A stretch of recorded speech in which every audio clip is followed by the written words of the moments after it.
For those who know me personally, I love to travel. I love to get away. I love to unplug. I love to experience and see new things. I even got my travel shirt going on. This is a heart with a lot of travel symbols. Anyways, I just got back from Vegas, decided to get away as soon as it felt safe to travel. I promised myself that I would go on a couple of getaways this year just to spend time with some friends in a new setting, be in the sun, be by a pool, see a cousin, enjoy.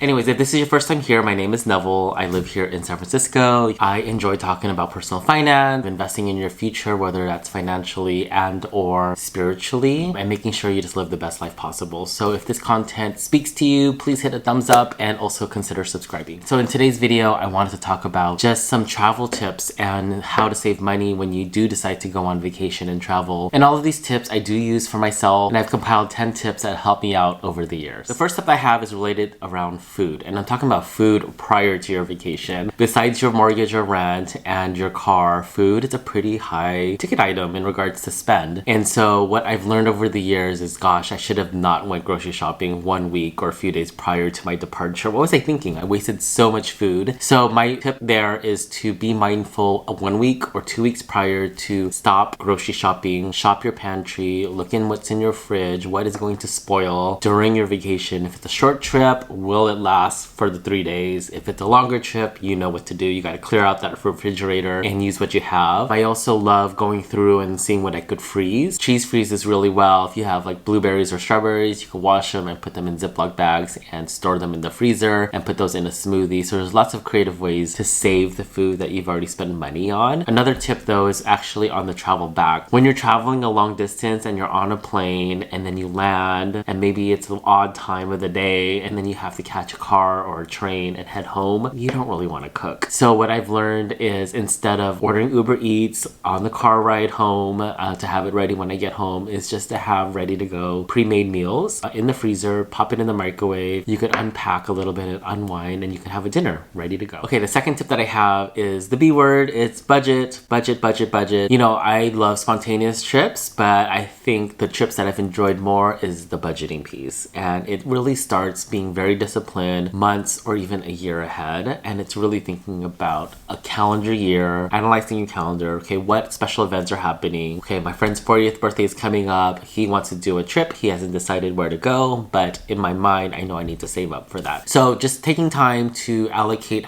how much the trip really is going to be. I like to over budget versus under budget. So if I look at average airline flight, I will take, imagine that it might increase over time. Some folks do enjoy creating sinking funds. It does require a lot of discipline and creating maybe different savings accounts so that you could allocate money towards that sinking funds, but that's a really great idea if you are a big traveler. And as we come closer to the trip, I actually get into mental mode of like, how do I increase my income? So I started selling more items on Poshmark. I also started picking up more rides with Uber Eats.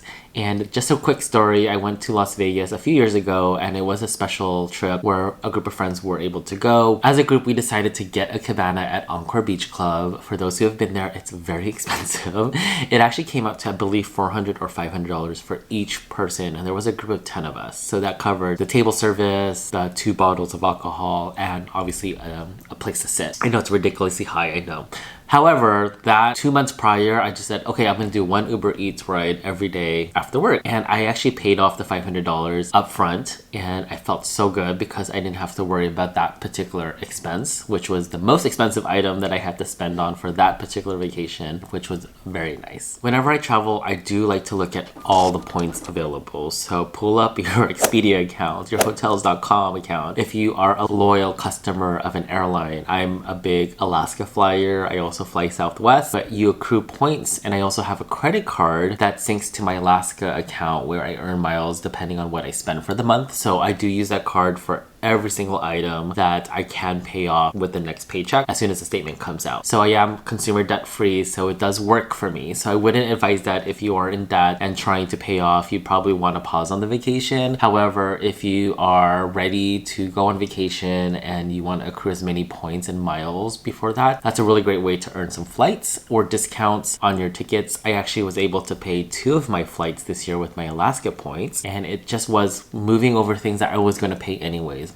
My My internet bill, my phone bill, all of that is on that card. Whenever I went grocery shopping, I would put it on that card and pay it off. And I would accrue miles, and it was really helpful this year. Another really great way to save money is actually using rewards programs when you shop, such as Fetch Rewards or Ibotta. For Fetch Rewards, you actually can accrue points whenever you take a picture of your receipt. I'll leave a code below. What you can exchange it for are actually gift cards, and I've actually been exchanging it for Amazon gift cards, and I've used my balance on these cards to actually purchase items for my trip. So there were some things that I wanted to purchase before my trip, and I was actually able to get those for free technically through Fetch Rewards, and that's a really great way to offset some of your spend prior to your vacation. Now sometimes our destinations are very expensive cities like New York, or if you're traveling here to San Francisco, it's an expensive city. So I know that hotels in a central location can be daunting when it comes to how much they cost. However, I do encourage you to think about what it would cost you to spend for Uber rides and commute if you are a little further away from being central. What I mean by that is we chose a hotel in Las Vegas that was very central. We actually walked to the locations that we enjoy going to. We also went to a buffet somewhere else that was walking distance, so we didn't spend any money on rides or public transportation. We were also very conveniently close to a convenience store, so I was able to walk over and pick up items that were needed for the hotel room. So always think about like what is available from a resource standpoint from your hotel. I also highly prefer hotels with refrigerators because you can store cold drinks. As you know, when you travel, sometimes in a touristy area, these drinks are marked up incredibly high. And so I like to store extra drinks in the refrigerator. If you end up having some leftovers that you'd like to save, pop it in the fridge. It is also great if it has a microwave in the room. Ours did not this time, but we were able to store a lot of drinks for the trip.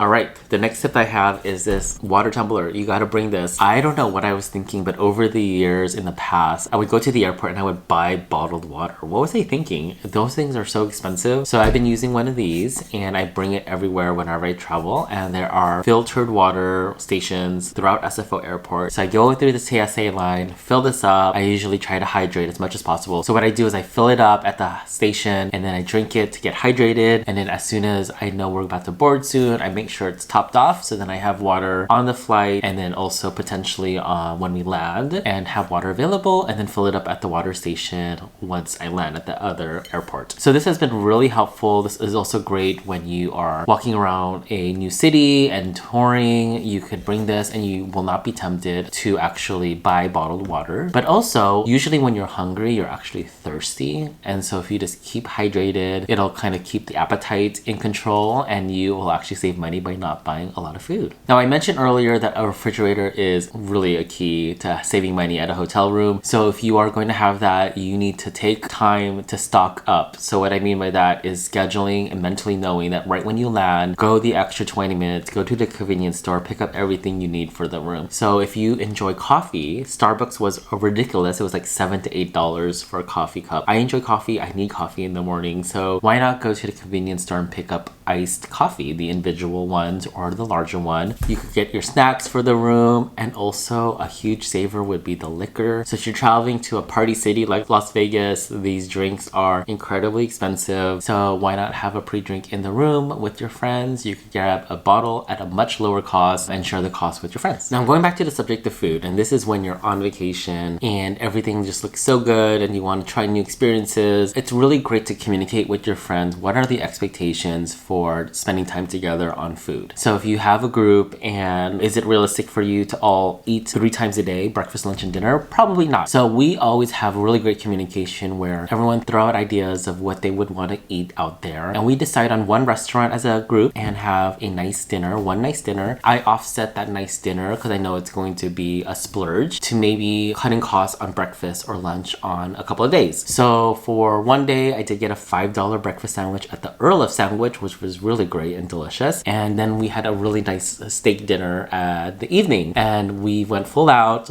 cocktail, steak, sides, and a dessert. But it was really important for me to spend money on that experience because I wanted to spend time. It was a time for us to come together, chat and catch up on our day and our trip and what's been going on in our lives. So just choose what is important to you. If your friends are more of a brunch group, then you know that you're going to spend a certain amount for brunch. Will there be bottomless mimosas? Who knows? And then you can choose a light or easy lunch and dinner. So just think about what your expectations are within a group on eating out. Now, I know that we all want to look really cute for our vacations and take pictures and show everyone. I know it's so tempting to want to go shopping prior to your vacation. So my tip here is to stop shopping, go through your closet, write down a list of everything you need. So if it's a warm vacation spot, I have a spreadsheet actually of everything I usually want to bring for warm vacations. So, it's swim trunks, it's shorts, it's t-shirts. And then I'll go through my closet and make sure I have all of my items available, ready to be packed. And I always remind myself that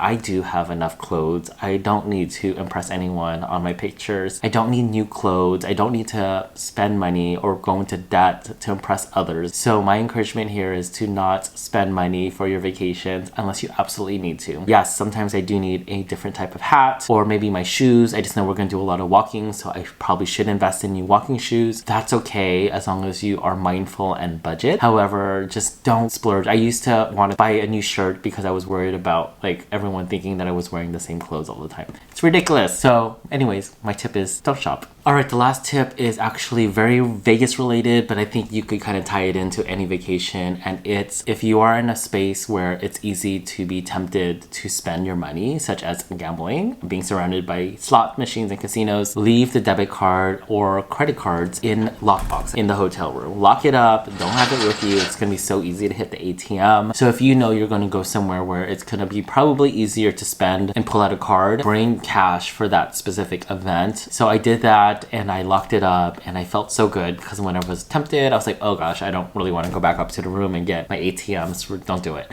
So I literally just had enough cash to do what I needed to do for that time and it worked out perfectly. Well, that's it for me today. I really appreciate you dropping by the channel again. Again, I really appreciate if you could hit a thumbs up. It will definitely help out the channel and please consider subscribing. Till next time, let's have another chat in the future, but have a great day. Take care. Bye.